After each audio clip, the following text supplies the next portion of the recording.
اللہ تعالیٰ کے فضل اور کرم سے ہم کل تک جو آیت تھی دوسرے سپارے کی 223 سے آگے آج کا مضمون پیش کرنا ہے۔ اعوذ باللہ من الشیطان الرجیم، بسم اللہ الرحمن الرحیم۔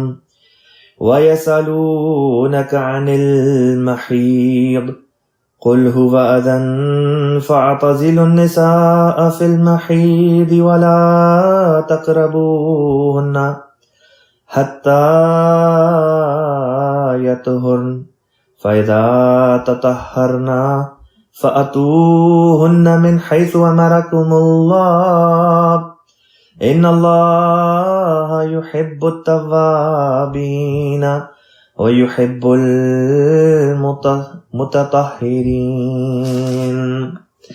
نِسَاؤُكُمْ حَرْثٌ لَكُمْ فَأْتُوا حَرْثَكُمْ أَنَّىٰ شِئْتُمْ وَقَدِّمُوا لِأَنفُسِكُمْ وَاتَّقُوا اللَّهَ وَاعْلَمُوا أَنَّكُمْ مُلَاقُوهُ وَبَشِّرِ الْمُؤْمِنِينَ۔ وَلَا تَجْعَلُوا اللَّهَ عُرْضَةً لِأَيْمَانِكُمْ أَن تَبَرُّوا وَتَتَّقُوا وَتُصْلِحُوا بَيْنَ النَّاسِ وَاللَّهُ سَمِيعٌ عَلِيمٌ۔ لا يؤاخذكم الله باللغو في أيمانكم ولكن يؤاخذكم بما كسبت قلوبكم والله غفور حليم۔ للذين يؤلون من نسائهم تربص 4 أشهر فَإِن فَاءُوا فَإِنَّ اللَّهَ غَفُورٌ رَحِيمٌ۔ وَإِنْ عَزَمُوا الطَّلَاقَ فَإِنَّ اللَّهَ سَمِيعٌ عَلِيمٌ۔ وَالْمُطَلَّقَاتُ يَتَرَبَّصْنَ بِأَنفُسِهِنَّ 3 قُرُوءٍ ولا يحل لهن أن يكتمن ما خلق الله في أرحامهن إن كن يؤمن بالله واليوم الآخر وبعولتهن أحق بردهن في ذلك إن أرادوا إصلاحا ولهن مثل الذي عليهن بالمعروف وَلِلرِّجَالِ عَلَيْهِنَّ دَرَجَةٌ وَاللَّهُ عَزِيزٌ حَكِيمٌ۔ یہاں پہ یہ رکوع ختم ہوتا ہے۔ اس سے پچھلی والی جو آیت تھی یعنی کہ آیت نمبر 222 جہاں پہ کل کی کلاس ختم ہوئی تھی، جہاں پہ ذکر تھا کہ مومن مردوں کو کن سے شادی کرنی چاہیے اور مومن عورتوں کی شادیاں کن سے ہونی چاہیے، وہاں پہ ترجمے میں ایک لفظ میں میرے سے غلطی ہو گئی تھی جس کی میں آج تصحیح کرنا چاہتا ہوں۔ لفظ تھا تنکح المشرکین، کہ یہ جو اس کا میں نے ترجمہ کیا تھا وہ تنکح المشرکین کے مطابق کر دیا تھا، جبکہ لفظ تے کی زبر کے ساتھ نہیں بلکہ تے کی پیش کے ساتھ ہے۔ تے کی زبر کے ساتھ اگر اس کو پڑھتے یعنی کہ تنکحو ہوتا تو مراد یہ ہوتی کہ تم شادیاں نہ کرو، لیکن جب تے کی پیش کے ساتھ پڑھتے ہیں تو مراد ہوتی ہے کہ تم شادیاں نہ کرواؤ، تم نکاح نہ کرواؤ۔ اس طرح پر مخاطب لڑکی نہیں بلکہ لڑکی کا ولی ہو جاتا ہے، اور یہی اصل میں اسلامی مضمون بھی ہے اسلامی فقہ کے لحاظ سے، کہ لڑکی کی جب شادی ہوتی ہے تو اس کے ولی کی رضامندی ضروری ہے، اور وہ اس آیت سے جو مضمون ہے وہ یہاں پہ ثابت ہوتا ہے۔ لہٰذا یہ ایک زیر زبر کی معمولی سی غلطی بظاہر دکھائی دیتی ہے لیکن اس سے مضمون بدل جاتا ہے۔ تو یہ اس طرف میری توجہ گئی جب میں بعد میں اس مضمون کو دوبارہ گو تھرو کر رہا تھا، تو حسن اتفاق کچھ اس طرح سے ہوا کہ حضرت خلیفۃ المسیح رابع رحمہ اللہ تعالیٰ کی میں ترجمۃ القرآن کلاس بھی دیکھ رہا تھا اردو کی، اور اس میں حضرت خلیفۃ المسیح رابع رحمہ اللہ تعالیٰ جب ترجمہ بیان کر رہے تھے تو حضور نے بھی تے کی زبر کے ساتھ والا ترجمہ بیان کیا اور تے کی پیش والا نہیں کیا، جو کہ تے کی پیش کے ساتھ یہاں پہ آتا ہے، تنکحو ہے۔ تو حضور نے پھر جب اس طرف اس کی تصحیح فرمائی تو میرا خیال بھی گیا اور پھر میں نے یہ چیز نوٹ کی کہ مجھ سے بھی یہی غلطی ہوئی ہے، لہٰذا آج اس غلطی کی میں نے سب سے پہلے اس کلاس کے شروع میں اس کی تصحیح کر دی ہے۔ اب یہاں سے آگے کا مضمون بیان کرتے ہیں۔ اللہ تعالیٰ آیت نمبر 223 میں بیان فرماتا ہے وَيَسْأَلُونَكَ، اور وہ تجھ سے سوال کرتے ہیں، کس بارے میں؟ فرمایا ان المحید، ان بارے میں، المحید کہتے ہیں حیض کی حالت، یعنی کہ عورتوں کی ایام مخصوصہ کی جو حالت ہے اس کے بارے میں سوال کرتے ہیں۔ قل، تو کہہ دے، ہوا اذن، کہ وہ ایک تکلیف دہ چیز ہے، ایک تکلیف دہ بات ہے، ایک تکلیف دہ وقت ہے عورتوں کے لیے۔ فاعتزلوا، پس الگ رہو یا الگ ہو جاؤ۔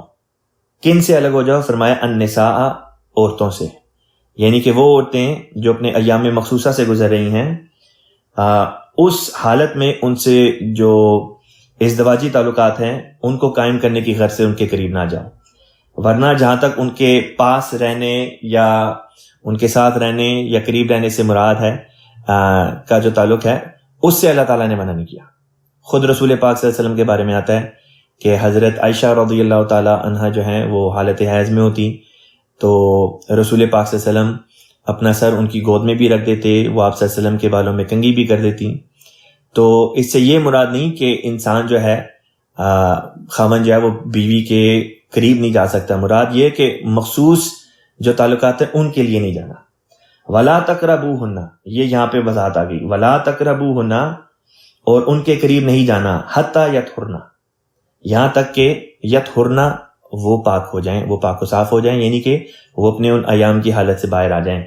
یہاں پہ قریب نہیں جانے سے بھی مراد وہی ہے کہ ازدواجی تعلقات کی خاطر ان کے قریب نہیں جانا، ورنہ ویسے قریب جانے میں اور حسن معاشرت جو ہے اس سے اللہ تعالیٰ نے نہیں روکا، صرف ازدواجی تعلقات جو خاص ہیں ان سے اللہ تعالیٰ نے یہاں پہ منع کیا۔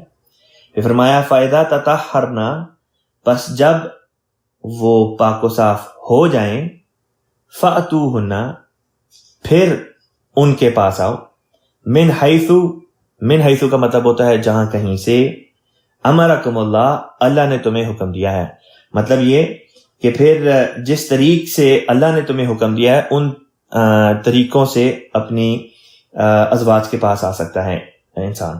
ان اللہ، یقیناً اللہ تعالیٰ، یحب التوابین، محبت رکھتا ہے، پسند کرتا ہے توبہ کرنے والوں کو، وَيُحِبُّ الْمُتَطَہِّرِينَ، اور اللہ تعالیٰ محبت رکھتا ہے، وہ محبت کرتا ہے پاک و صاف رہنے والوں سے۔ تواب کے لفظ جو توبہ سے نکلا ہے اس میں یہ سمجھا دیا کہ دیکھو اپنی روحانی صفائی کا خیال رکھو، اور متطہرین کے ذریعے سے جسمانی طہارت کا ذکر کر دیا، ایک طرف روح کی صفائی کا ذکر کیا تو دوسری طرف جسمانی صفائی کا ذکر کر دیا۔ بس وہ لوگ جو اپنی روح کے ساتھ ساتھ اپنے جسمانی ماحول کو بھی صاف اور پاک رکھتے ہیں وہی ہیں جن سے اللہ تعالیٰ محبت کیا کرتا ہے۔ یہ آیت کا جو ٹکڑا ہے یہ در حقیقت جب ہم وضو کرتے ہیں تو اس وقت بطور دعا کے بھی پڑھی جاتی ہیں، اسی کا مطلب حصہ ہے جو پڑھی جاتی ہیں، اور اس میں بھی اللہ تعالیٰ نے در حقیقت جو ہمیں حکمت سکھائی وہ یہی ہے کہ دیکھو وضو کر کے تم اپنے جسم کو پاک و صاف کرتے ہو، اور پھر وضو کے نتیجے میں نماز پڑھتے ہو تو اس سے تمہاری روح پاک و صاف ہوتی ہے۔ لہٰذا رسول پاک صلی اللہ علیہ وسلم کی ایک حدیث ہے جس میں آپ نے فرمایا کہ اگر کوئی شخص ہو جس کے گھر کے باہر نہر گزرتی ہو، دروازے کے باہر، اور وہ اس میں دن میں 5 دفعہ نہاتا ہو، تو کیا، پھر صحابہ کو مخاطب کر کے فرمایا کہ کیا تمہیں لگتا ہے کہ اس کے جسم پہ کسی قسم کا کوئی آلودگی کوئی باقی رہے گی؟ صحابہ نے عرض کی کہ یا رسول اللہ ہرگز نہیں۔ اس پہ آپ نے فرمایا پس جان رکھو کہ وہ جو یہ 5 وقتہ روزانہ پڑھتا ہے اپنی نمازیں، اس کے وجود سے خدا تعالیٰ روحانی گندگیاں جو ہیں وہ دور کر دیتا ہے، جس طرح وہ شخص جو دن میں 5 دفعہ نہائے اس کے جسم پہ کوئی آلودگی نہیں رہتی، اسی طرح 5 وقتہ نماز پڑھنے والے کی روح پہ کوئی آلودگی نہیں رہتی۔ لیکن نماز بھی اس طرح کی نماز جو نماز کا حق ادا کرنے والی ہو۔ اگر تو نماز کے لیے کھڑے ہوئے ہیں اور سوچ یہ رہے ہیں کہ آج بزنس جو ہے وہ اس طرح سے کامیاب نہیں ہوا، یا بزنس کو کس طرح کامیاب کرنا ہے، یا فلاں کاموں کی طرف انسان کا ذہن جائے، تو یہ وہ نماز نہیں۔ نماز تو وہ ہے کہ جب انسان خدا کے حضور کھڑا ہو نماز پڑھنے کے لیے تو اس کی کلیتاً توجہ خدا کی طرف ہو، اس طرح کہ گویا کہ وہ خدا کو دیکھ رہا ہے، یا کم از کم وہ یہ ضرور محسوس کرے کہ اگر وہ خدا کو نہیں تو کم از کم خدا تو اسے ضرور دیکھ رہا ہے۔ اگلی آیت پہ چلتے ہیں۔ اللہ تعالیٰ بیان کرتا ہے نساؤکم تمہاری عورتیں، حرثن کھیتی، لکم تمہارے لیے، مراد یہ تمہاری عورتیں تمہارے لیے کھیتیاں ہیں۔ فَأْتُوا حَرْثَکُم پس آؤ حرثکم اپنی کھیتیوں کے پاس یا اپنی کھیتی کے پاس آؤ، انا جب بھی یا جیسے بھی، جہاں کہیں سے بھی، شئتم تم چاہتے ہو، وَقَدِّمُوا اور آگے بھیجو، قدموا کا مطلب ہوتا ہے آگے بھیجنا، وَقَدِّمُوا لِأَنفُسِکُم اپنے نفسوں کے لیے، وَاتَّقُوا اللَّهَ اور اللہ کا تقوی اختیار کرو، وَاعْلَمُوا اور جان رکھو، انکم کہ تم ملاقو ملنے والے ہو، ملاقات کرنے والے ہو اس سے، یعنی اللہ تعالیٰ سے ملنے والے ہو، وَبَشِّرِ الْمُؤْمِنِينَ اور مومنوں کو بشارت دے دے، خوشخبری دے دے۔ یہاں پہ حضرت خلیفۃ المسیح رابع رحمہ اللہ تعالیٰ نے ایک فٹ نوٹ دیا ہے، میں اس کا وہ پڑھ دیتا ہوں۔ حضور بیان فرماتے ہیں، اس آیت کریمہ کو بعض ظالموں نے بگاڑ کر نعوذ باللہ من ذالک بیویوں سے غیر فطری تعلقات کا جواز نکالا ہے، یہ بڑا بھاری ظلم ہے۔ کھیتی سے مراد یہ ہے کہ عورت بقائے نسل کا ذریعہ ہے اور غیر فطری تعلقات کے نتیجے میں ہرگز نسل پیدا نہیں ہو سکتی۔ اسی آیت کی تفسیر کرتے ہوئے حضرت خلیفۃ المسیح رابع رحمۃ اللہ علیہ نے یہ بات بھی بیان کی کہ بعض لوگ یہ سمجھتے ہیں کہ جیسے عورت کو کھیتی کہہ کے اس کا مقام گرا دیا ہے، نعوذ باللہ۔ حضور فرماتے ہیں عورت کے لیے کھیتی کا استعارہ استعمال فرما کے اللہ تعالیٰ نے عورت کی طرف مرد کی توجہ قائم کرنے کے لیے ایک بہت بڑی دلیل قائم کر دی ہے، کیونکہ فرمایا دیکھو جو عقل مند انسان ہوتا ہے وہ ہمیشہ اپنی کھیتی کی حفاظت کرتا ہے، اس کو ویران نہیں چھوڑ دیتا، اس کو ایسے ہی نہیں چھوڑ دیتا اس کے اپنے حال پہ، بلکہ اس کی حفاظت کرتا ہے۔ جب حفاظت کرتا ہے تبھی، اور جب اس کا خیال رکھتا ہے اور اسی کے نتیجے میں اس کے ہاں فصل پیدا ہوتی ہے، ورنہ تو وہاں پہ قسم کے اگر وہ اپنی کھیتی کو اس کے حال پہ اسی طرح چھوڑ دے اور اس کی نگہبانی نہ کرے، نگہداشت نہ کرے، تو نتیجہ یہ ہوگا کہ فصل تو برباد ہو ہی جائے گی، بلکہ وہاں پہ قسم کی ویڈ وغیرہ بھی اگ جایا کرتی ہیں۔ ویڈ سے مراد ہے جو قسم کے دوسرے فضول قسم کے جو پودے وغیرہ ہوتے ہیں۔ بس یہاں پہ در حقیقت مردوں کو تلقین کی کہ عورتوں کے ساتھ حسن معاشرت کے ساتھ پیش آئیں۔ یہی وجہ ہے کہ رسول پاک صلی اللہ علیہ وسلم فرمایا کرتے تھے، خیرکم خیرکم لأہلہ وانا خیرکم لأہلی، کہ دیکھو تم میں سے بہترین شخص وہی ہوگا جو اپنی بیوی کے ساتھ سلوک میں سب سے بہتر ہے۔ پس نیک در حقیقت وہی ہے جس کا تعلق اپنی بیوی کے ساتھ سب سے اچھا ہو۔ بیوی کے ساتھ تعلق اچھا ہونے کا مطلب یہ نہیں کہ اپنی ماں کے ساتھ تعلق برا ہو یا اپنے دوسرے رشتہ داروں کے ساتھ تعلق برا ہو۔ مرد کو تعلیم دی کہ اس نے ہر لحاظ سے ایک بیلنس قائم کرنا ہے، جو ماں کا مقام ہے وہ ماں کو دینا ہے، جو ماں کی عزت ہے وہ ماں کو دینی ہے، جو ماں کے حقوق ہیں وہ ماں کو ادا کرنے ہیں، اور جو بیوی کی عزت ہے وہ بیوی کو دینی ہے، جو بیوی کے حقوق ہیں وہ بیوی کو ادا کرنے ہیں۔ اگلی آیت میں فرمایا وَلَا تَجْعَلُوا اور تم نہ بناؤ اللہ کو عُرْضَةً نشانہ، اعتراض کا باعث۔ عُرْضَةً در حقیقت ارادہ سے نکلا ہے، عین رے اور ضاد، اور ارادہ سے ہی لفظ اعتراض بھی نکلا ہے، تو یہ در حقیقت وہی اعتراض والی بات ہے کہ خدا تعالیٰ کو اعتراض کا نشانہ نہ بناؤ۔ کس طرح سے؟ فرمایا لِأَیْمَانِکُم اپنی قسموں کے ذریعے سے، ان تبرو اس طرح پر کہ ان کے تبرو تم بری ہو جاؤ، یعنی کہ بری قرار دو، اپنے آپ کو آزاد قرار دو، وَتَتَّقُوا اور تقوی اختیار کرو، وَتُصْلِحُوا بَيْنَ النَّاسِ اور اصلاح کرو بین الناس لوگوں میں۔ اب یہاں پہ جو اللہ تعالیٰ بات بیان کر رہا تھا وہ یہ تھی کہ عربوں میں اور بلکہ اب بھی کئی لوگوں میں یہ بات پائی جاتی ہے کہ وہ کہہ دیا کرتے ہیں غصے میں آ کے کہ ہم اپنی بیوی کے ساتھ نیک سلوک نہیں کریں گے، اس نے ایسا کیا تھا تو ہم اس کو اس طرح سے تکلیفیں دیں گے۔ اور جب جماعت کی طرف سے توجہ دلائی جاتی ہے کہ دیکھو تم بیوی کو اس طرح سے تکلیف نہ دو، اصلاح کی طرف آؤ، تو کہتے ہیں ہم تو قسم کھا چکے ہیں، ہم نے تو خدا کی قسم کھا لی ہے، ہم کس طرح سے اب پیچھے ہٹ سکتے ہیں۔ تو یہ وہ بات ہے جس کی طرف اللہ تعالیٰ نشاندہی فرما رہا ہے کہ تمہاری یہ غلط قسم کی جو قسمیں ہیں اس کے ذریعے سے تم خدا کا نام لے کے نیکی کی طرف آنے سے نہ رکو. یہ بات ہے جس کی طرف اللہ تعالیٰ نے یہاں پہ توجہ فرمائی. وَلَا تَجْعَلُوا اللَّهَ عُرْضَةً.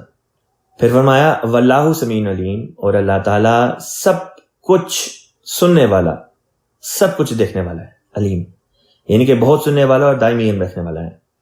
اگلی آیت میں فرمایا لا یؤاخذکم اللہ، لا نہیں، یؤاخذ وہ پکڑتا ہے، کم تمہیں، اللہ اللہ یعنی کہ اللہ تمہیں نہیں پکڑتا یا اللہ تمہیں نہیں پکڑے گا. یہ مستقبل اور حال دونوں کے لیے استعمال ہوتا ہے سیغہ. باللغوی کا مطلب ہوتا ہے فضول بات کے ذریعے سے خدا تمہیں نہیں پکڑے گا. اب وہ فضول بات کس طرح سے ہوتی ہے؟ بیان کیا فی ایمانکم، تمہاری قسموں میں سے، یعنی کہ جو فضول قسم کھا لے، اور یہ فضول قسم یا جو ناجائز قسم ہوتی ہے اس کے کھانے کے طریقے یہ ہوتے ہیں کہ مطلب چار مختلف قسم کی یہ ناجائز قسمیں ہوتی ہیں جو لوگ عمومی طور پہ کھا لیتے ہیں یا کھا لیتے ہیں غلطی کے طور پہ. ایک تو یہ ہے کہ انسان غصے میں اس قسم کی قسم کھا لے. پھر ایک یہ کہ انسان غصے کا میں نے پہلے بتا دیا. پھر یہ کہ بعض دفعہ انسان عادت کے طور پہ قسم کھا لیتے ہیں، جس طرح بات بات پہ کہتے ہیں اللہ کی قسم یہ بات اس طرح ہے، بات بات پہ واللہ باللہ تاللہ اس قسم کی باتیں اپنے ہونٹوں پہ رکھتے ہیں. تیسری شکل اس کی یہ بنتی ہے کہ انسان یہ کہے کہ میری تحقیق کے مطابق یہ بات اس طرح ہے، میں قسم کھاتا ہوں، حالانکہ در حقیقت بات اس کے اپوزٹ ہو. اور چوتھی بات جو اللہ تعالیٰ نے بیان کی جو ناجائز قسم کی جو قسمیں ہوتی ہیں وہ یہ ہے کہ کسی حلال چیز کو انسان اپنے اوپر حرام قرار دے دے. یہ وہ چار قسمیں ہیں جن کا ذکر حضرت خلیفۃ مسیح اول رضی اللہ تعالیٰ عنہ نے اپنی تفسیر میں کیا ہے کہ یہ وہ چار قسم کی باتیں ہیں جن کو لغو قسمیں کہا گیا ہے، جن کا ذکر یہاں پہ آتا ہے کہ اللہ تعالیٰ اس قسم کی قسموں پہ تمہاری پکڑ نہیں کرتا. ولیکن کا مطلب ہوتا ہے لیکن، یؤاخذکم وہ پکڑے گا تمہیں، بما کسبت بسبب اس کے، کسبت کمایا، قلوبکم تمہارے دلوں نے. مراد یہ ہے کہ وہ قسمیں جو یہ جو اوپر کی جو چار باتیں تھیں ان کے تحت آئیں گی، ان پہ خدا پکڑ نہیں کرتا. لیکن ایسی قسم جو تم اپنے دل کے ارادے سے کرو، یعنی کہ اس میں پختہ ایک ارادہ ہو، عزم صمیم پایا جاتا ہو، یا یہ کہ پھر تم اس کے جس میں عزم صمیم پایا جائے گا، جس میں یہ کہ تم دل سے باقاعدہ اس بات کے اوپر تہیہ کر لو کہ ہاں یہ بات اسی طرح ہے اور میں نے کر کے رہنی ہے، اس کے اوپر پھر خدا تعالیٰ تمہاری پکڑ کرتا ہے. مثلا جیسے اوپر اللہ تعالیٰ نے پچھلی والی آیت میں ذکر کیا تھا کہ بعض لوگ نیکی سے خود کو روکنے کے لیے مختلف قسم کی قسمیں کھانا شروع کر دیتے ہیں اور اس کے اوپر عمل کرتے ہیں، اور جب ان کو کہا جائے کہ دیکھو اصلاح کی طرف آؤ تو ڈھٹائی پہ آ جاتے ہیں، کہتے ہیں ہم نے قسم کھا لی، ہم کس طرح آ سکتے ہیں. تو اس قسم کے لوگوں کی پھر پکڑ بھی ہوتی ہے. فرمایا واللہ غفور حلیم، اور اللہ تعالیٰ بہت بخشنے والا اور بردبار ہے. حلیم کا مطلب ہے بردبار. خلیفۃ مسیح رابع رحمہ اللہ تعالیٰ بیان کرتے ہیں کہ حلیم اس کو کہتے ہیں جو کسی کی غلطی پر حوصلہ دکھائے اور جلدی نہ کرے پکڑنے میں، بس اس کو تھوڑی سی ڈھیل دے، موقع دے، جلد باز نہ ہو بدلہ لینے میں. اگلی آیت میں فرمایا للذین کہتے ہیں، یہاں پہ شروع میں لام جو ہے وہ لام تعلیل ہے اور پھر لفظ ہے الذین، للذین ملا کے کو پڑھا گیا. للذین کا مطلب ہے ان لوگوں کے لیے، یؤلونا، یہ یؤلونا جو ہے یہ عربی کا لفظ ہے ایلا، یہ ایلا سے نکلا ہے. عربوں میں رواج تھا، یہ طریق تھا کہ جب بیوی سے جھگڑا ہوتا تو بعض دفعہ کوئی اپنی بیوی کو ماں کہہ دیتا یا بہن کہہ دیتا، یا کوئی یہ کہتا کہ میں نے اب تم سے کسی قسم کا کوئی تعلق نہیں رکھنا. طلاق بھی نہ دیتے لیکن اس قسم کی قسم کھا لیتے. تو جو اس قسم کی قسم کھاتے کہ اب ہم نے تم سے کوئی تعلق نہیں رکھنا لیکن تمہیں طلاق بھی نہیں دینے، تو اس کو ایلا کہتے ہیں. اللہ تعالیٰ نے اس رسم کے بارے میں جو ایک غلط قسم کی رسم تھی اس کا توڑ یہاں پہ اللہ تعالیٰ نے بیان کیا، اور اس کو ختم کرنے کے لیے اللہ تعالیٰ نے تعلیم یہاں پہ بھیجی. فرمایا للذین یؤلونا، وہ لوگ جو ایلا کرتے ہیں، من نسائہم، اپنی عورتوں کے ساتھ، تربص کہتے ہیں انتظار کرنا، 4 اشہر، 4 مہینے، اربع 4 اشہر مہینے کی جمع ہے۔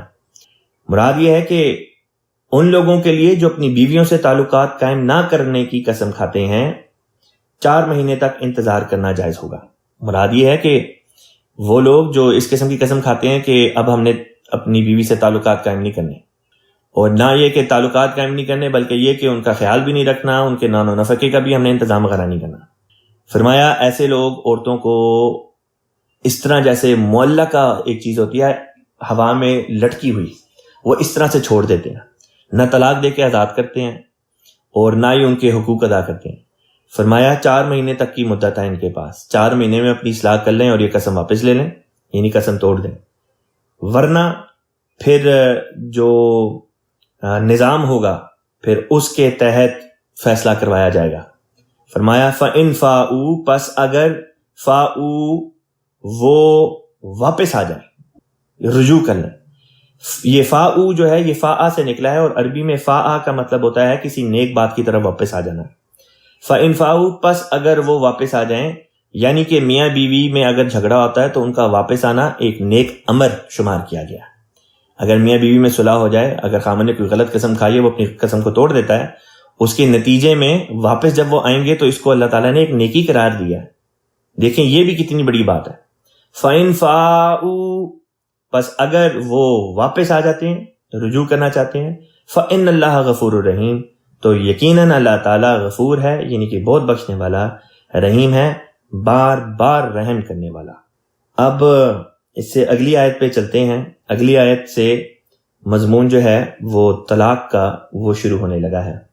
فرمایا وَإِنْ عَزَمُوا الطَّلَاقَ، اور اگر وہ عزم کر لیں، یعنی کہ وہ شخص جس نے یہ بات کہی کہ وہ اپنی بیوی سے کسی قسم کے تعلقات قائم نہیں کرے گا، جب 4 مہینے گزر جائیں گے اور 4 مہینے کے اندر اندر اس نے رجوع نہیں کیا تو پھر اس کو نظام کی طرف سے یہی ہدایت ہوگی کہ یا تو رجوع کرے، اور اگر رجوع نہیں کرنا تو پھر طلاق دے۔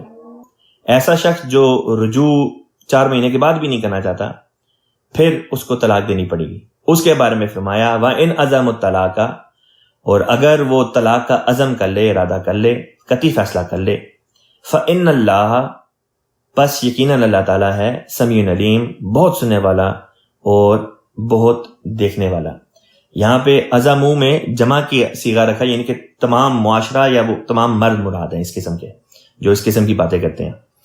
تو یہاں پہ اللہ تعالیٰ نے ایک اور نقطہ سمجھایا کہ جب انسان طلاق کا تہیہ کر لے، طلاق کا فیصلہ کر لے، چاہے وہ مرد ہو چاہے وہ عورت ہو، فرمایا ان کو اس وقت دعا کرنی چاہیے، خدا کے حضور دعا کریں، کیونکہ اگر تو خدا تعالیٰ کی وہ ذات ہے جو انسان کی جو کمزوریاں ہیں ان سے واقف ہے، یہاں تک کہ وہ کمزوریاں بھی جن سے انسان خود واقف نہیں ہوتا اللہ کی ذات واقف ہے۔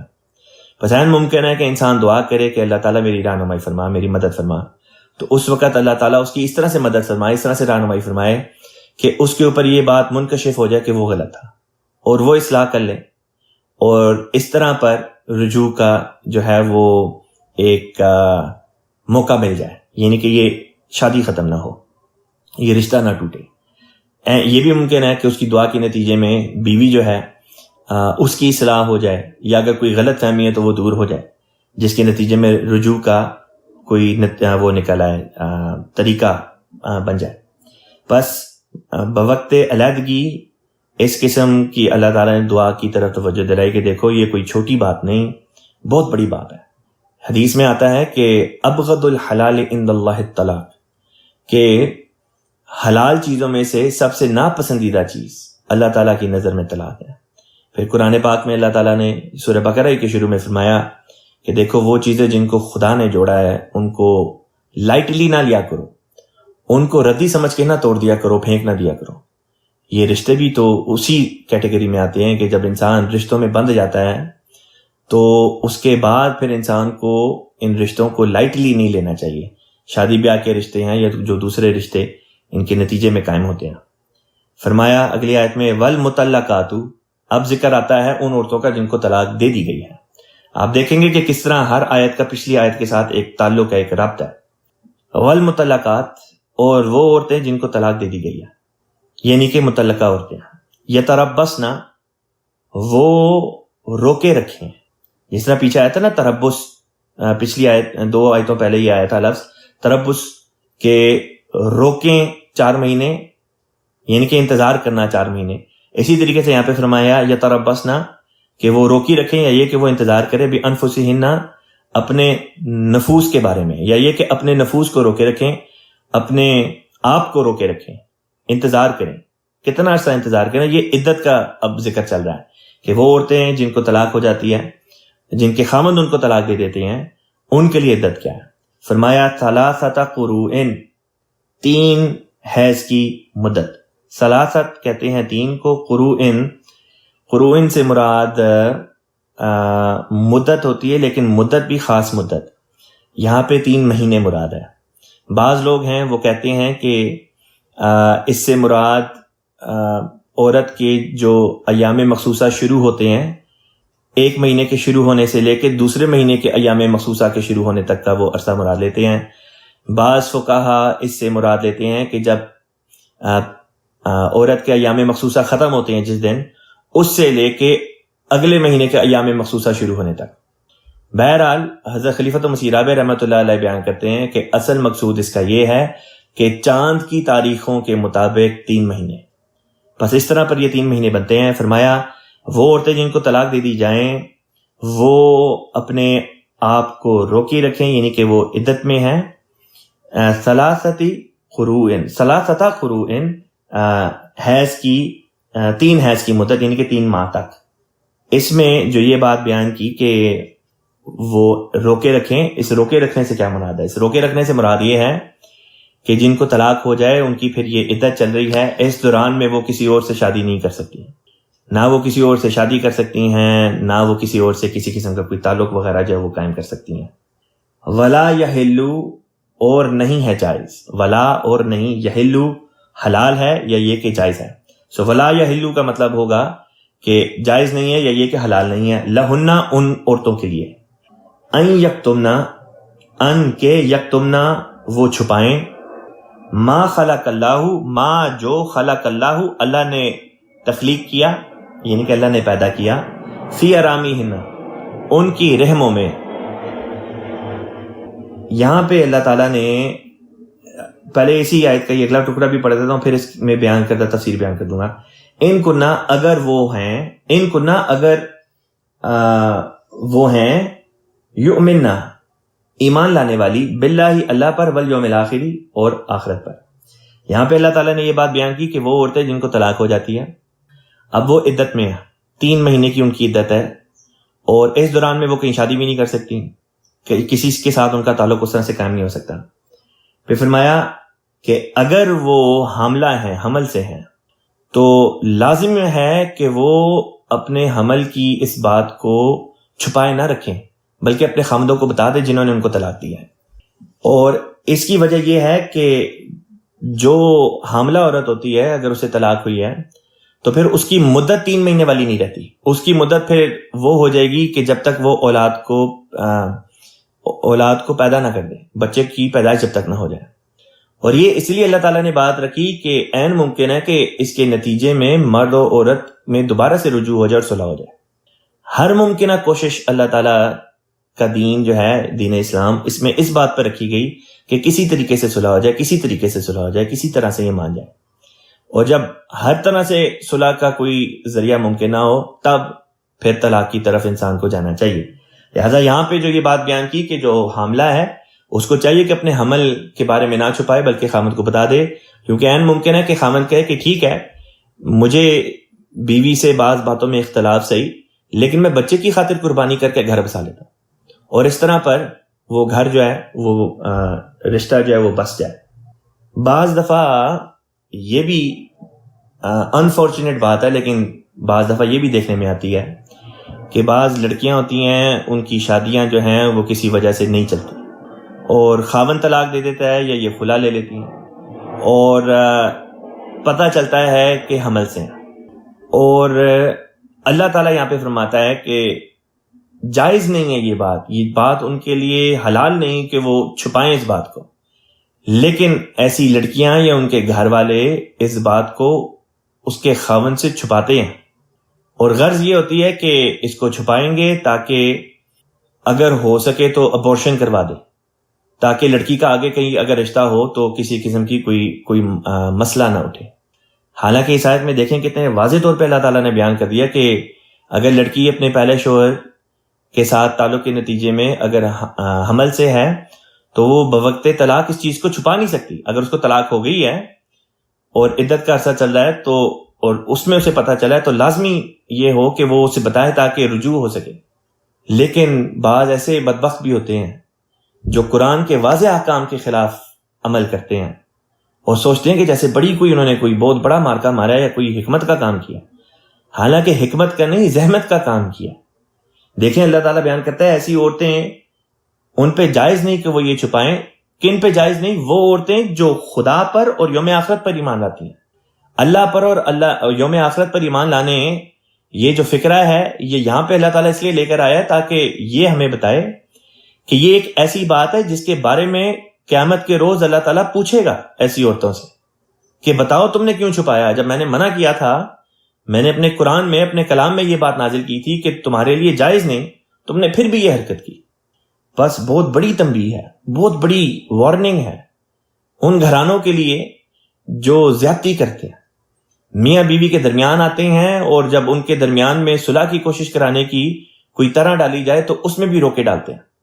بس میاں بیوی کے درمیان میں صلح کی کوشش کرنی چاہیے تاکہ ان کا رشتہ حد الوسع یہی ہو کہ وہ ختم نہ ہو، سوائے اس کے کہ ہر قسم کی حد جو ہے وہ کراس کی جا چکی ہو اور اب صلح ممکن نہ ہو۔ فرمایا وَبُعُولَتُهُنَّ، اور بعولت کہتے ہیں خاوند کو، شوہر کو، یہ بعل کی جمع ہے اور بعولہ کہتے ہیں خاوندوں۔ مراد یہ ہے کہ ان عورتوں کے خاوندوں، وَبُعُولَتُهُنَّ اور ان کے خاوندوں، احق کا مطلب ہے زیادہ حق رکھتے ہیں، بِرَدِّهِنَّ انہیں واپس لے لینے کا۔ وہ گھرانہ جو لڑکیوں کو جن کی شادی ہوئی تھی پھر طلاق ہو گئی اور عدت میں پتہ چلا کہ حمل سے تھیں، ان کے حمل گروا دیتے ہیں یہ کہہ کے کہ ان کی آگے ہم نے کہیں اور شادیاں کرانی ہیں۔ اللہ تعالیٰ کہتا ہے، اللہ تعالیٰ فرماتا ہے کہ ان کے خاوندوں کا زیادہ حق ہے کہ وہ واپس اپنی بیویوں کے ساتھ رجوع کر لیں، یعنی کہ صلح صفائی ہو جائے، بجائے اس کے کہ ایسی لڑکیوں کی طلاق کروا کے آگے ان کی کہیں اور شادی کی جائے۔ اس لیے کیونکہ ان کے پیٹ میں جو بچہ ہے، جو حمل ہے، وہ پہلے خاوند کا ہے اور اس کا حق بنتا ہے کہ وہ اس کے نتیجے میں اپنی بیوی کے ساتھ جو ہے وہ رجوع کر لے، صلح کر لے۔ فی ذالک، اس معاملے میں، ان ارادو، اگر وہ چاہیں، اصلاح کرنا۔ بامحاورہ ترجمہ خلیفۃ مسیح رابع نے یوں بیان فرمایا، اور اس صورت میں ان کے خاوند زیادہ حقدار ہیں کہ انہیں واپس لے لیں اگر وہ اصلاح چاہتے ہیں۔ وَلَهُنَّ، اور ان عورتوں کے لیے ہے، مثل الذی، مثل مثال یا جیسا، الذی جو، علیہن ان پر ہے، بالمعروف دستور کے مطابق، معروف کے مطابق۔ مراد یہ ہے کہ ان عورتوں کے وہی حقوق ہیں جو جس طرح کے مردوں کے حقوق ہیں۔ حق کی جو کمیت ہے، کمیت سے مراد یہاں پہ ہوگی جو تعداد ہے، جو کوانٹیٹی ہے، اس میں اللہ تعالیٰ نے بیان کیا کہ دونوں کے حقوق برابر ہیں، یکساں حقوق ہیں۔ مختلف ہو سکتے ہیں لیکن کمی بیشی نہیں ہو سکتی۔ اگر مرد کے 10 حقوق ہیں تو عورت کے بھی 10 حقوق ہیں۔ جو مرد کے حقوق ہیں وہ عورت کی ذمہ داریاں ہیں، فرائض ہیں، اور جو عورت کے حقوق ہیں وہ مرد کی ذمہ داریاں ہیں، مرد کے فرائض ہیں۔ وہ فرائض و ذمہ داریاں اور وہ حقوق کیا ہیں، اس بارے میں پھر کسی اور وقت اللہ تعالیٰ نے توفیق دی تو وضاحت کے ساتھ مضمون کو بیان کروں گا۔ ابھی یہاں پہ آگے چلتے ہیں۔ اللہ تعالیٰ بیان کرتا ہے وَلِلرِّجَالِ، اور مردوں کے لیے ہے، علیہن ان پر، یعنی ان عورتوں پر، درجاتن، درجہ کہتے ہیں ایک فوقیت۔ بامحاورہ ترجمہ ہے، حالانکہ مردوں کو ان پر ایک قسم کی فوقیت بھی ہے۔ اب سوال یہ ہے کہ یہ فوقیت کس معنوں میں ہے؟ حقوق کے معنوں میں ہے کہ اگر عورت کے 10 حقوق ہیں تو مرد کے 11 ہیں؟ یہ بات نہیں، کیونکہ اللہ تعالیٰ پچھلے حصے میں فرما چکا تھا اس آیت کے کہ جتنے حقوق عورتوں کے اتنے ہی حقوق مردوں کے بھی ہیں۔ بس یہاں پہ کسی اور بات کی طرف اللہ تعالیٰ توجہ دلا رہا ہے۔ وہ وہی بات ہے جس کا ذکر سورہ نساء میں آتا ہے، جس میں اللہ تعالیٰ نے یہ بات بیان کی کہ مرد کو قوام بنایا ہے۔ مرد کو اللہ تعالیٰ نے قوام، گارڈین کس لیے بنایا؟ اس لیے بنایا کہ اس کی تخلیق اللہ تعالیٰ نے اس طرح سے کی ہے کہ وہ عورت کی نسبت جسمانی طور پہ زیادہ طاقتور ہے، اور جسمانی طور پہ زیادہ طاقتور ہونے کی وجہ سے اس کے وہ بعض ایسے کام ہیں جو وہ کر سکتا ہے جو عورت نہیں کر سکتی، اس وجہ سے اس کو قوام بتایا۔ اور یہاں پہ جس فوقیت کا ذکر تھا یہ اسی جسمانی فوقیت کی طرف اشارہ ہے، اس بات کی طرف اشارہ نہیں ہے کہ مرد جو ہے وہ عورت سے بہتر ہے، یا یہ کہ عورت مرد سے کم تر ہے، ہرگز نہیں۔ کہیں پہ بھی اللہ تعالیٰ نے یہ بات نہیں کی، کہیں پہ بھی اللہ تعالیٰ کے رسول نے یہ بات نہیں بیان فرمائی، بلکہ یہی بات ہے کہ حقوق بھی برابر، مقام بھی برابر۔ ہاں اس لحاظ سے مرد کو ایک درجہ حاصل ہے کہ مرد جو ہے وہ جسمانی طور پہ عورت سے زیادہ مضبوط جسم عطا کیا گیا۔ پھر آگے بات بیان کی، واللہ عزیز الحکیم، اور اللہ تعالیٰ عزیز ہے یعنی کامل غلبے والا، طاقتور ہے، حکیم صاحب حکمت ہے۔ یہاں پہ اللہ تعالیٰ کی ان دو صفات کو لانے سے کیا غرض تھی؟ کوئی اور صفات بھی آ سکتی تھی، انہی دو صفات کو اللہ تعالیٰ کیوں لے کر آیا؟ جب بھی ہم قرآن کا مطالعہ کریں ہمیں کوشش کرنی چاہیے کہ ہم آیات کے آخر پر آنے والی صفات کو دیکھیں کہ اللہ تعالیٰ کی اس صفت کا ان آیات کے ساتھ کیا جوڑ بنتا ہے، تو اس آیت کو سمجھنے میں آپ کو بہت زیادہ آسانی ہو جائے گی۔ یہاں پہ اللہ تعالیٰ نے اپنی دو صفتوں کا ذکر فرمایا، ایک صفت عزیز کا یعنی غلبے والا، طاقت والا، اور دوسری طرف حکیم صفت کا ذکر فرمایا جس میں علاج کرنے والے کا بھی پہلو آ جاتا ہے اور جس میں حکمت سے کام لینے والے کا بھی پہلو آ جاتا ہے۔ بس خدا کی پکڑ کی طرف اللہ تعالیٰ نے اشارہ جب کرنا تھا اس بات میں کہ دیکھو زیادتی نہ کرنا، ان عورتوں کو جب مخاطب کیا کہ جو حمل سے ہوں، ان کو جب مخاطب کیا کہ دیکھو چھپانا نہیں، ان کو بتانے کے لیے اللہ تعالیٰ پکڑ کرتا ہے۔ اللہ تعالیٰ نے آیت کے بیچ میں فرمایا کہ یوم آخرت اور اللہ کے اوپر بھی ایمان لاتی ہے، آخر پہ یہ لفظ رکھ دیا اپنی صفت عزیز کہ خدا تعالیٰ پکڑ بھی کرتا ہے، کامل غلبے والا ہے۔ دوسری طرف اللہ تعالیٰ نے مردوں کو بھی مخاطب کرنا تھا، لہٰذا ان کو بھی اس طرف صفت عزیز کے ذریعے سے اشارہ کر دیا کہ دیکھو زیادتی نہیں کرنی، زیادتی نہیں کرنی، اس لیے کیونکہ بالآخر پکڑنے والی ذات خدا کی ہے جس کو کامل غلبہ حاصل ہے۔ پھر ساتھ میں صفت حکیم بیان کی۔ حکیم کے دو مطلب میں نے پہلے بھی بیان کیے تھے، ایک یہ کہ جو علاج کرنے والی ذات ہوتی ہے، اور ایک یہ کہ جو حکمت سے کام لے۔ بس یہاں پہ میاں بیوی کے تعلقات میں بھی حکمت سے کام لینے کی طرف اشارہ تھا کہ حکمت عملی سے کام لیں تو صلح ہو جاتی ہے۔ اور اگر طب والا نقطہ لیا جائے جو علاج کا ہوتا ہے تو اس میں روحانی علاج بھی مراد ہو سکتی ہے کہ بعض دفعہ روحانی بیماریوں کی وجہ بن جاتی ہے علیحدگی، یا بعض دفعہ جسمانی بیماریاں وجہ بن جاتی ہیں، جس کی وجہ سے اللہ تعالیٰ نے فرمایا کہ دیکھو اپنے جسموں کا بھی خیال رکھو اور اپنی روحانی وجودوں کا بھی خیال رکھو۔ آگے فرمایا اللہ تعالیٰ نے، اب مزید اللہ تعالیٰ اس حکم کو کھول رہا ہے۔ پچھلی یہ والی جو آیت ابھی ختم ہوئی اس کا مضمون شروع ہوا تھا ان عورتوں کے بارے میں جن کو طلاق ہو گئی ہے۔ اب اگلی آیت کا پچھلی آیت سے تعلق یہ بنتا ہے کہ اب اللہ تعالیٰ بیان کر رہا ہے کہ طلاق کا طریق کیا ہے۔ فرمایا الطلاق مرتان، کہ طلاق جو ہے مرتان ہے۔ مرتان کہتے ہیں دو کو۔ عربی زبان کا قاعدہ ہے کہ کسی لفظ کے آخر پر الف نون لگا دیں تو وہ تسنیہ بن جاتا ہے، یعنی کہ وہ ڈوئل ہو جاتا ہے، وہ دگنا ہو جاتا ہے۔ مثلا کہتے ہیں عمر، اگر کہنا ہو دو عمر تو کہتے ہیں عمران۔ اسی طرح سے کہتے ہیں چاند کے لیے لفظ استعمال ہوتا ہے قمر، اگر کہنا ہو دو چاند تو کہتے ہیں قمران۔ اسی طریقے سے لفظ ہے کتاب، لیکن دو کتابیں کہنا تو کہتے ہیں کتابان۔ تو یہاں پہ بھی اللہ تعالیٰ نے مرتن لفظ تھا، مرتن کہتے ہیں ایک دفعہ، فرمایا مرتان، مراد یہ ہے کہ دو دفعہ، کہ طلاق جو ہے وہ دو دفعہ ہے۔ پہلے میں یہ آیت کا ترجمہ کر دیتا ہوں، اس کے بعد پھر میں اس آیت کی تفصیل بیان کر دوں گا۔ الطلاق مرتان، طلاق دو دفعہ ہے، دو مرتبہ ہے۔ فَإِمْسَاكٌ، پس امساک کا مطلب ہوتا ہے روک لے۔ فَإِمْسَاكٌ، پس روکنا، بِمَعْرُوفٍ، دستور کے مطابق، او یا تصریحٌ، بھیج دینا، رخصت کر دینا، بِإِحْسَان، احسان کے ذریعے سے، احسان کرتے ہوئے۔ وَلَا يَحِلُّ، اور نہیں ہے جائز، لکم، تمہارے لیے، ان تأخذوا، ان کے تأخذوا، تم پکڑ لو یا لے لو، واپس لے لیں کے بھی مطلب اس میں آتا ہے، مما، اس میں سے جو، آتیتموہن، تم انہیں دے چکے ہو، یعنی کہ تم مرد ان عورتوں کو جو دے چکے ہو اس میں سے کچھ واپس لے لینا، یہ تمہارے لیے جائز نہیں۔ شیئن، کوئی چیز، الا، سوائے، ان کے، الا ان، سوائے اس کے، یخافا وہ دونوں ڈرتے ہوں، وہ دونوں خوف کریں، ان کے میاں بیوی دونوں خوف کریں، اللہ کہ نہیں، یقیما وہ دونوں قائم کرنے والے، حدود اللہ اللہ تعالی کی حدود کو۔ باماورہ ترجمہ ہے، اور تمہارے لیے جائز نہیں کہ تم اس میں سے کچھ بھی واپس لو جو تم انہیں دے چکے ہو، سوائے اس کے کہ وہ دونوں خائف ہوں کہ وہ اللہ کی حدود کو قائم نہیں رکھ سکیں گے۔ پھر فرمایا فَإِنْ خِفْتُمْ، پس اگر تمہیں خوف ہو، ڈر ہو، اللہ کہ نہیں، یقیما وہ دونوں قائم رکھ سکیں گے۔ اب یہاں پہ خفتم فرمایا، اور خفتم سے مراد میاں بیوی نہیں رکھے کہ میاں بیوی کو خوف نہیں، بلکہ اب کسی اور کو مخاطب اللہ تعالیٰ کر رہا ہے۔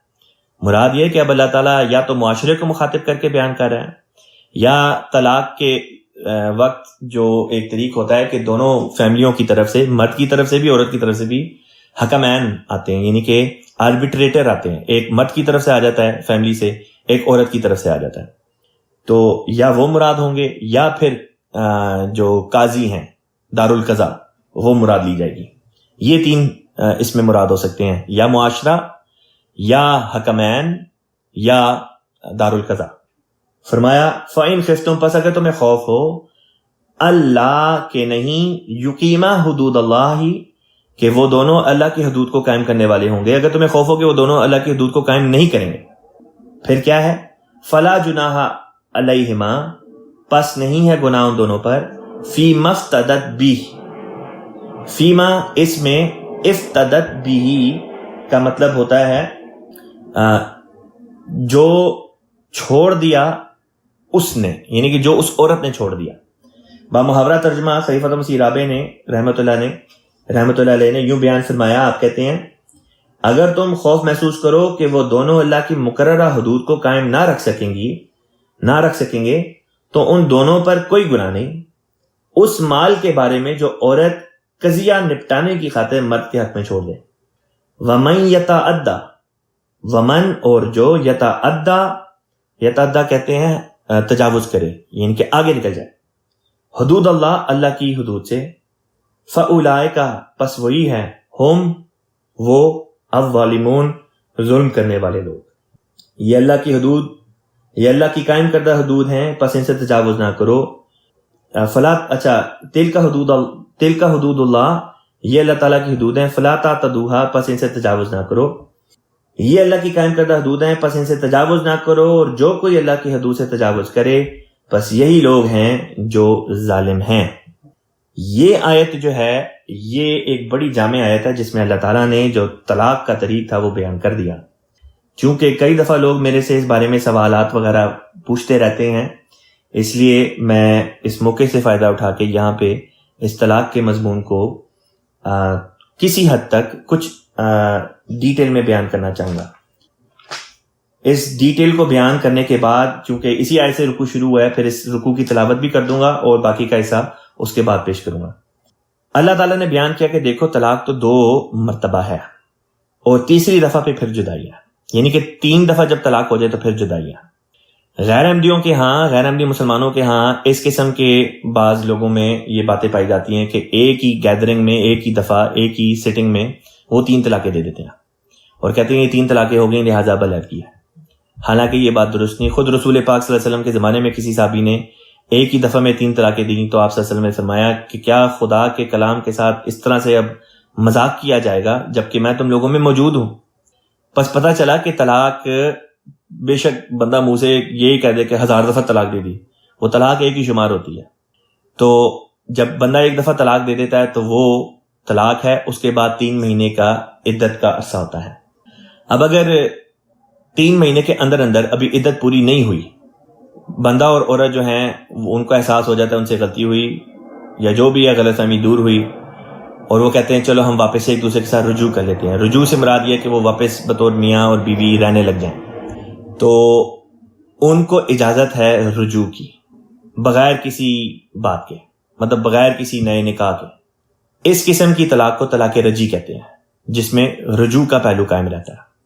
طلاق رجعی یعنی کہ بندہ طلاق دے اور ابھی 3 مہینے طلاق پہ نہیں گزرے اور میاں بیوی اصلاح کر کے صلح کرنا چاہیں تو اس کی اجازت ہے۔ اس کو طلاق رجی کہتے ہیں۔ فرمایا یہ طلاق رجی بھی 2 دفعہ تک ہو سکتی ہے۔ ایک بندہ ہے وہ اپنی بیوی کو غصے میں آ کے طلاق دے دیتا ہے، ہفتے بعد، 2 ہفتے بعد، مہینے، 1.5 مہینے بعد اسے احساس ہوتا ہے اچھا غلطی ہو گئی، واپس آ جاتے ہیں۔ واپس تو آ جائیں گے لیکن یہ ایک طلاق شمار ہو گئی۔ کچھ عرصہ گزرتا ہے، پھر کوئی بات ہوتی ہے، وہ پھر سے غصے میں آ کے یا کسی بات پہ وہ کہتا ہے کہ جی میں نے طلاق دے دی، یہ جو بھی بات تھی جس کی وجہ سے وہ کہے کہ میں نے طلاق دے دی۔ اب پھر مہینہ گزرتا ہے، 1.5 مہینہ گزرتا ہے، 2 مہینے، 2.5 مہینے گزرتے ہیں، اس کو احساس ہوتا ہے کہ غلطی ہو گئی ہے، واپس صلح کر لینی چاہیے، واپس صلح کر لیتے ہیں۔ یہ طلاق رجی کی قسم ہے اور یہ دوسری دفعہ اس نے طلاق یہ شمار ہو جائے گی۔ اب جب تیسری دفعہ وہ یہ حرکت کرے گا، جب کسی بھی وجہ سے وہ کہے گا اچھا طلاق، تو اب یہ تیسری دفعہ والی جو طلاق ہے، اب یہ طلاق اس کی پکی طلاق ہو جائے گی۔ اب وہ میاں بیوی واپس نہیں آ سکتے، اب وہ عدت کے دوران میں بھی رجوع نہیں کر سکتے اور عدت کے بعد بھی رجوع نہیں کر سکتے۔ یہاں پہ میں طلاق رجی کو چھوڑ کے اب طلاق کی ایک اور قسم کے بارے میں بات کرتا ہوں۔ طلاق کی ایک اور قسم بھی ہے، اس کو کہتے ہیں طلاق بائن۔ وہ اس طرح پہ کہ مرد عورت کو طلاق دے دیتا ہے اور 3 مہینے کا عرصہ عدت کا گزر جاتا ہے، لیٹ سے 4 مہینے گزر جاتے ہیں، 4 مہینے بعد، 5 مہینے بعد، سال بعد، 2 سال بعد، جب بھی چاہے مرد کو احساس ہوتا ہے زیادتی ہو گئی تھی، غلطی ہو گئی تھی، تو اصلاح کر لینی چاہیے، صلح کر لینی چاہیے۔ اب جب وہ صلح کرنا چاہے گا تو اس کے لیے لازم ہے کہ نئے سرے سے نکاح ہو، یعنی کہ نکاح کے بغیر اب واپس نہیں آ سکتے وہ میاں بیوی۔ اس کو کہتے ہیں طلاق بائن۔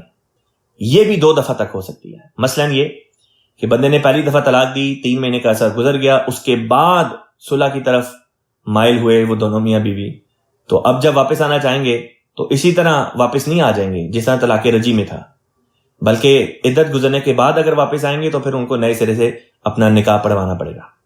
یہ 1 دفعہ طلاق ہو گئی، واپس آ گئے، کچھ عرصے بعد، سال بعد، 2 سال بعد دوبارہ سے جھگڑا ہوا، بندے نے طلاق دے دی، اور اس طلاق کے نتیجے میں پھر سے 3 مہینے عدت شروع ہوئے اور عدت کے دوران بھی رجوع نہیں ہوا اور عدت گزر گئی، اور گزرنے کے بعد پھر احساس ہوا کہ نہیں غلطی ہو گئی تھی، دوبارہ سے رجوع کر لینا چاہیے، دوبارہ سے واپس آ جانا چاہیے، تو دوبارہ سے ان کو ایک اور نکاح کی ضرورت ہوگی، بغیر نکاح کے وہ واپس نہیں آ سکتے۔ اس طرح پر 2 دفعہ یہ طلاق بائن ہو گئی۔ اب جب تیسری دفعہ کچھ عرصہ گزرتا ہے، بندہ آ کے پھر وہ کہتا ہے کہ اچھا میں طلاق دیتا ہوں، تو اب نہ تو وہ عدت کے دوران میں واپس لے سکتا ہے، نہ ہی عدت کے بعد اس کو واپس لے سکتا ہے، اب جدائی ہے۔ یہ طلاق کی دوسری قسم تھی۔ اب میں طلاق کی تیسری قسم کا ذکر کرتا ہوں۔ طلاق کی تیسری قسم ہے کہ جب انسان 3 دفعہ طلاق دے چکتا ہے، اس کو کہتے ہیں طلاق بتہ، یعنی کہ پکی طلاق، اب اس کے بعد واپسی کوئی نہیں۔ یہ 2 دفعہ طلاق رجی کے نتیجے میں بھی ہوتی ہے، مطلب 2 دفعہ طلاق رجی ہوئی، طلاق دی، 3 مہینے کے اندر اندر واپس رجوع ہو گیا، پھر کچھ عرصے بعد دوبارہ طلاق دی، پھر 3 مہینے کے اندر اندر دوبارہ رجوع ہو گیا، پھر کسی وجہ سے دوبارہ طلاق دی۔ اب جب اس نے طلاق دی تو اس کو طلاق بتہ کہتے ہیں، اب واپس نہیں آ سکتا۔ اسی طرح سے طلاق بائن تھی کہ طلاق بائن میں طلاق دی، 3 مہینے کا عرصہ گزر گیا، پھر واپس آنا چاہا تو نکاح کروا لیا آپس میں، پھر کچھ عرصے بعد جھگڑا ہوا، بندے نے طلاق دے دی، پھر 3 مہینے کا عرصہ گزر گیا، عدت گزرنے کے بعد پھر توجہ گئی کہ اچھا غلطی ہو گئی، دوبارہ سے نکاح کر لیتے ہیں، نکاح کے ساتھ واپس آ گئے۔ یہ 2 دفعہ طلاق بائن ہوگی۔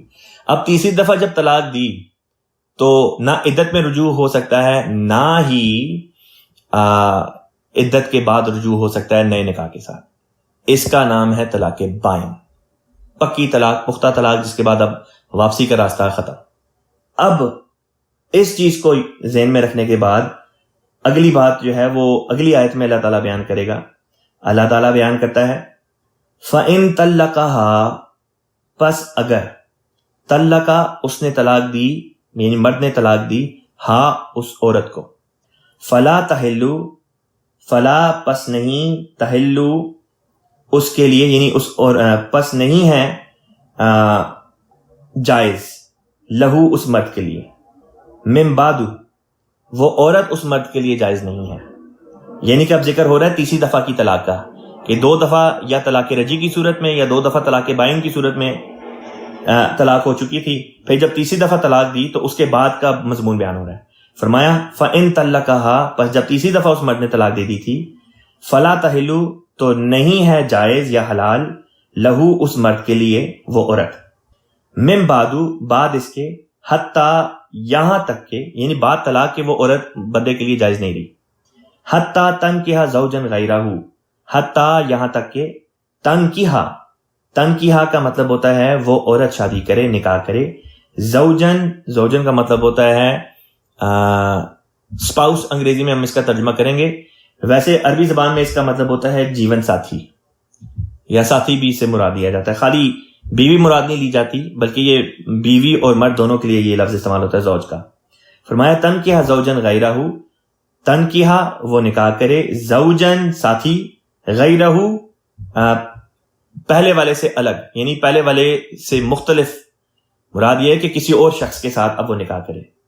غیر احمدیوں میں جو کانسیپٹ ہے اس کو بیان کرنے سے پہلے میں یہ بیان کر دوں کہ خلیفہ رابع رحمہ اللہ تعالیٰ نے اس ٹکڑے کا کیا ترجمہ فرمایا. حضور بیان کرتے ہیں پھر اگر وہ مرد اسے طلاق دے دے تو اس کے لیے اس کے بعد پھر اس مرد کے نکاح میں آنا جائز نہیں ہوگا یہاں تک کہ وہ اس کے سوا کسی اور شخص سے شادی کر لے.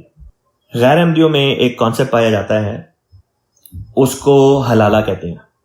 ان کے ہاں جب یہ طلاق ہو جائے، 3 طلاقیں ہو جائیں، تو وہ کہتے ہیں کہ اب چونکہ قرآن کی آیت ہے کہ طلاق کے نتیجے میں جب طلاق بتہ ہو جائے تو عورت واپس اپنے شوہر کے پاس نہیں جا سکتی جب تک کہ اس کی شادی کسی اور مرد سے نہ ہو جائے اور وہ مرد آگے سے پھر اس کو طلاق دے دے.